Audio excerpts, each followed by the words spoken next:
O Evangelho segundo Mateus capítulo 12. Naquele tempo, no dia do Shabá, Jesus foi por entre o trigo, e os seus discípulos estavam famintos, e começaram a arrancar as espigas de trigo e a comer. Os fariseus, vendo isso, disseram-lhe: Eis que os teus discípulos fazem o que não é lícito fazer no dia do Shabá. Ele, porém, lhes disse: Não tens lido o que fez Davi, quando ele teve fome, e os que estavam com ele? Como ele entrou na casa de Deus, e comeu os pães da proposição, que não lhe era lícito comer, nem aos que com ele estavam, mas só aos sacerdotes. Ou não tens lido na lei, que nos dias do Shabá, os sacerdotes no templo profanam o Shabá, e são inocentes?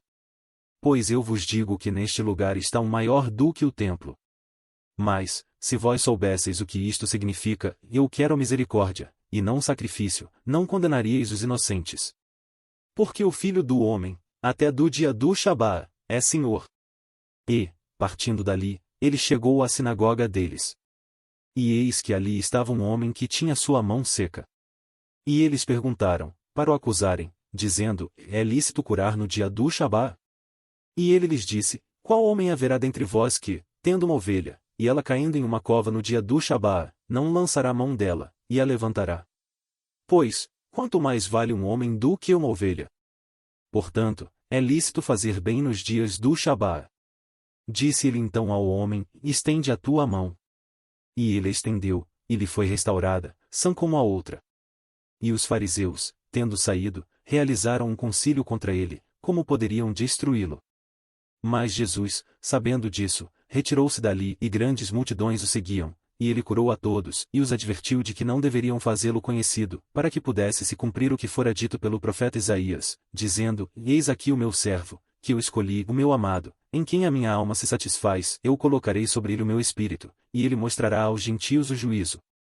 Não contenderá, nem clamará, nenhum homem ouvirá a sua voz nas ruas. Não esmagará a cana quebrada, e não apagará o pavio que fomega, até que ele envie o juízo para a vitória. E no seu nome os gentios confiarão.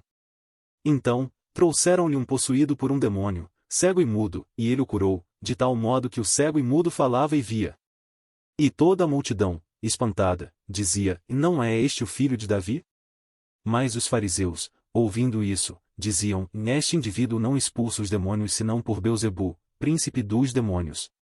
Jesus, porém, conhecendo-lhe os pensamentos, disse-lhes: Todo reino dividido contra si mesmo é desolado, e toda a cidade, ou casa, dividida contra si mesma não subsistirá.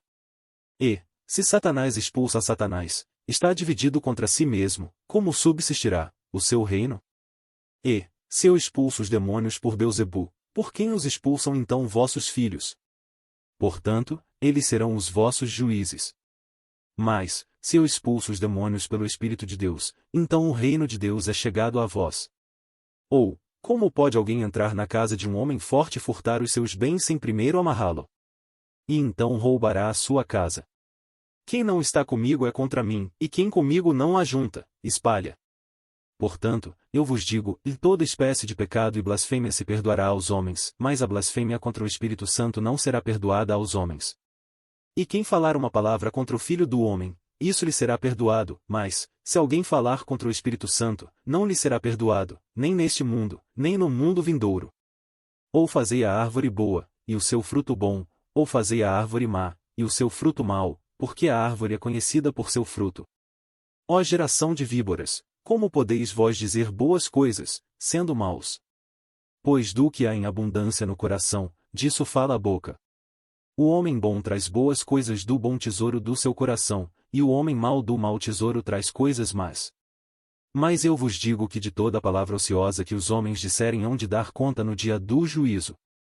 Porque por tuas palavras serás justificado, e por tuas palavras serás condenado. Então responderam alguns dos escribas e dos fariseus, dizendo: E mestre, nós queremos ver um sinal de ti. Mas ele lhes respondeu, e disse: E uma geração má e adúltera procura um sinal, não se lhe dará outro sinal senão o sinal do profeta Jonas. Pois, como Jonas esteve 3 dias e 3 noites no ventre da baleia, assim estará o Filho do Homem 3 dias e 3 noites no coração da terra. Os homens de Nínive se levantarão no juízo com esta geração, e a condenarão, porque se arrependeram com a pregação de Jonas. E eis que está aqui um que é maior do que Jonas. A rainha do sul se levantará no dia do juízo com esta geração, e a condenará, porque veio dos confins da terra para ouvir a sabedoria de Salomão. E eis que está aqui um que é maior do que Salomão. Quando um espírito imundo sai de um homem, anda por lugares áridos, buscando repouso, e não o encontra. Então ele diz: Eu voltarei para minha casa, de onde saí. E voltando, a encontra vazia, varrida e adornada. Então ele vai, e leva consigo outros 7 espíritos piores do que ele, e, eles entrando, habitam ali, e o último estado desse homem vem a ser pior do que o primeiro. Assim também há de acontecer a esta geração perversa. Enquanto ele falava à multidão, eis que sua mãe e seus irmãos estavam fora, desejando falar com ele. Então alguém lhe disse: Eis que tua mãe e teus irmãos estão lá fora desejando falar contigo. Mas ele respondeu, e disse ao que lhe falará: E quem é minha mãe? E quem são meus irmãos? E, ele estendendo a sua mão em direção aos seus discípulos, disse: Eis aqui minha mãe e meus irmãos. Porque, qualquer que fizer a vontade de meu Pai que está no céu, este é meu irmão, e irmã e mãe.